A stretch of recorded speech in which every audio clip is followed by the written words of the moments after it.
la magacaabay guddi qabanqaabada qabashada muxaadarada sheekheena sheekh umul oo ku qaban lahaa maanta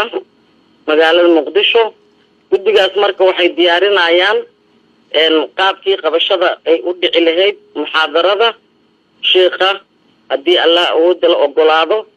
marka dib baa loo dhigay liajli aaska marxuumada gabadheena allah u naxariisto isbahaysiga ayuu salaada janaasada kula dukan doonaa haddii allah awoodda la ogolaado culumada ugu horeeya ka qaybgalaysana janaasada iyo aaska haddii allah awoodda la ogolaado muxaadarada marka maanta oo jimco ah sidaasaa dib loogu dhigay anoo ku hadlaayo magaca guddiga qabashada iyo qabanqaabada muxaadarada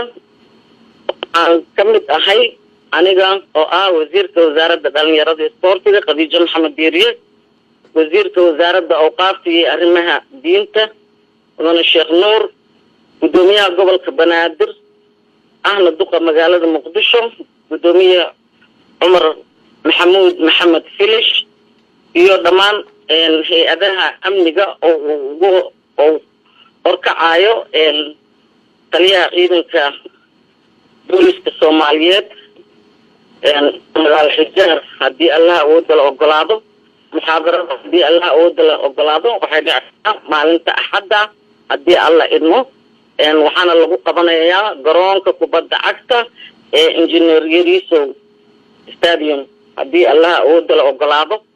marka shacabka Soomaaliyeed gaar ahaan shacabka magaalada Muqdisho gobolka Banaadir ku nool waxaan soo jeedinaynaa in ay dhici doonto muxaadaradii Sheekh Umul haddii allah awoodda la ogolaado oo maalmahan magaalada Muqdisho isagoo u yimid inuu ka qayb qaato gurmadka abaara hadii dadka Soomaaliyeed wax yeelaysay haddii allah awoodda la ogolaado waxaan leeyahay jazakumullah